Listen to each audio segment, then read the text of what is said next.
Salut! Il paraît que je critique beaucoup mes compatriotes dans mes vidéos. En tout cas, c'est ce que certains Français me disent parfois dans les commentaires.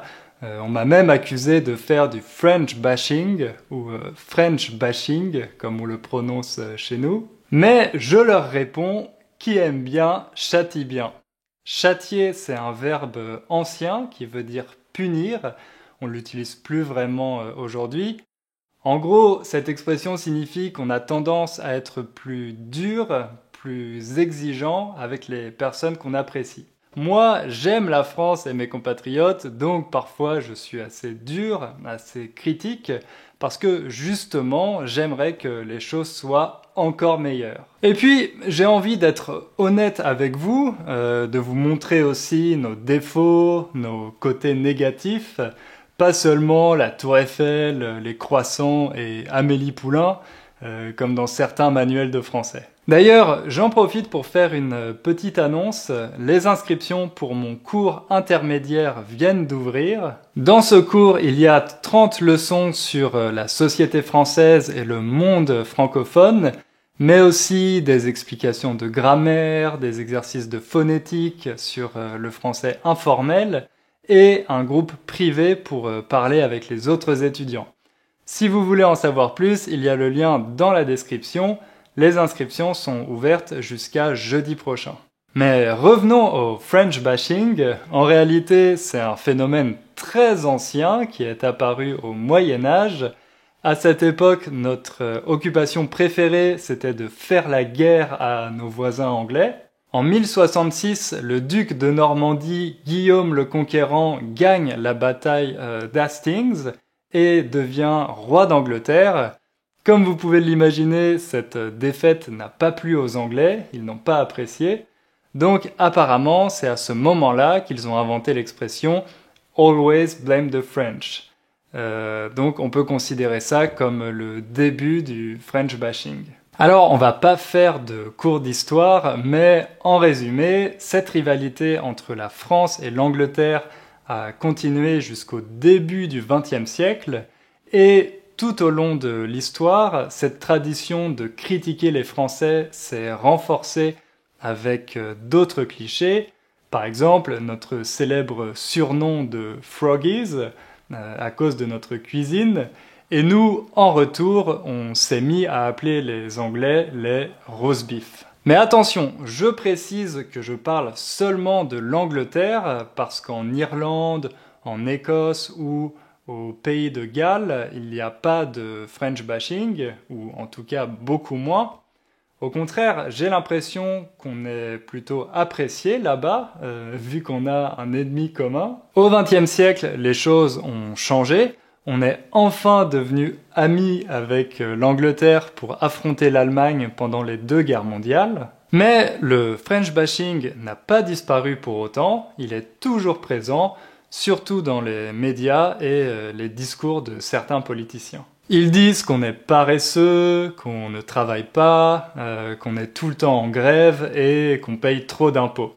En fait, pour ces politiciens, la France est un exemple à ne pas suivre, un modèle à ne pas imiter. Par exemple, pendant la campagne électorale des élections générales de 2015, David Cameron disait que son adversaire politique, Ed Miliband, avait un rêve français.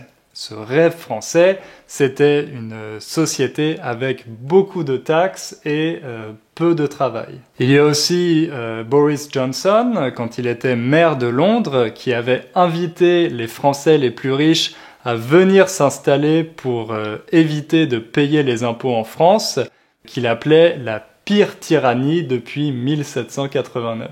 Rien que ça. Et évidemment, les tensions entre la France et l'Angleterre se sont réveillées à cause du Brexit. Plusieurs tabloïds anglais ont accusé la France de saboter les négociations pour trouver un accord. Mais depuis quelques décennies, il y a un autre pays qui est devenu adepte du French bashing, c'est bien sûr les États-Unis. Alors, son origine est assez floue, pas très claire. Certains pensent que ce sont tout simplement les colons anglais qui l'ont importé. Mais il y a une autre hypothèse disant que ce ressentiment anti-français est apparu dans la classe ouvrière américaine après la Première Guerre mondiale. La classe ouvrière, c'est la classe sociale qui regroupe les travailleurs manuels, ceux qui travaillent en général dans les usines. À cette époque, après la Première Guerre mondiale, donc, la culture française avait une image assez snob. Elle était associée aux riches, aux vêtements chers, à la sophistication et à la féminité. Donc les Français étaient vus comme faibles, délicats, efféminés, tout le contraire de l'image du vrai homme américain. Et bien sûr, la Seconde Guerre mondiale a renforcé cette image quand le gouvernement français a capitulé face à l'armée allemande, quand il a signé l'armistice avec l'Allemagne. Après cet événement, en plus d'être considéré comme faible, on est aussi devenu des lâches. Un lâche, c'est quelqu'un qui n'a pas de courage. Il y a quelques années, en 2003, ce stéréotype s'est encore renforcé quand le président français, Jacques Chirac, a refusé de participer à la guerre en Irak aux côtés des États-Unis. Maintenant, on sait que c'était plutôt une bonne décision, mais à l'époque, elle a alimenté le sentiment anti-français. Plus généralement, comme en Angleterre, beaucoup de politiciens aux États-Unis voient la France comme un mauvais modèle de société, un pays interventionniste où il n'y a pas assez de liberté. Ils pensent que tous les Français sont socialistes ou communistes, ce qui, pour eux, est quasiment une insulte. Mais le French bashing n'est pas juste une question de politique, il y a aussi une forte dimension culturelle. Le French bashing reprend et amplifie tous les stéréotypes sur les Français. Les Français sont des séducteurs infidèles, voire des agresseurs sexuels. Ils ont une hygiène douteuse, autrement dit, ils se lavent pas. Ils ne prennent pas de douche tous les jours. Le personnage qui incarne le mieux tous ces clichés, c'est bien sûr Pépé le putois. Pépé le Pew, en version originale. Déjà, il pue, il a mauvaise odeur, donc ça reprend ce stéréotype sur l'hygiène des Français. Il y a toujours une musique d'accordéon quand il parle, mais surtout, c'est un prédateur sexuel. Il passe son temps à harceler des femelles et à les forcer de l'embrasser. Mais bon, c'est un personnage qui a été inventé en 1945, c'était une autre époque. Mais même dans les séries actuelles, comme Emily in Paris, on retrouve beaucoup de ces clichés, même s'ils sont mis en scène de manière un peu plus subtile. D'un autre côté, je me demande si cette histoire de French bashing est pas un peu exagérée. Il existe des stéréotypes et des critiques sur toutes les cultures, pas seulement sur les Français. Par exemple, selon une étude publiée en 2019, dans les films produits aux États-Unis, un personnage latino sur 4 est trafiquant de drogue ou membre d'un gang. Je parle même pas des Russes qui sont toujours représentés comme des tueurs psychopathes et alcooliques. D'ailleurs, pour revenir au personnage de Pépé le putois, dans la version française, il parle avec un accent italien.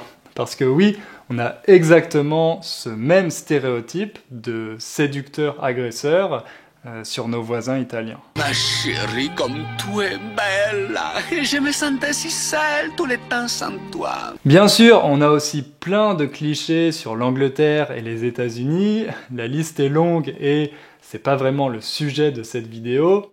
Simplement, on n'a pas de nom pour ça, vu qu'on trouve ça normal de se moquer de leur cuisine, de leur style vestimentaire, etc.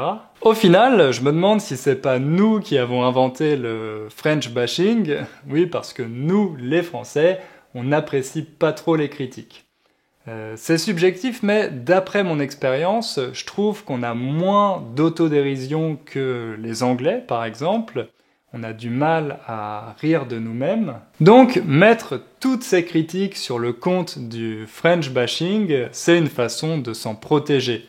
De dire qu'on est victime des méchants Anglais, mais je pense qu'il faudrait mieux apprendre à en rire et à essayer de corriger nos défauts quand ces critiques sont justifiées. Mais voilà, vous êtes toujours très sympa avec les Français, c'est pas vous qu'on pourrait accuser de French bashing, donc merci pour votre soutien, merci pour votre amour de la langue de Molière, et à bientôt.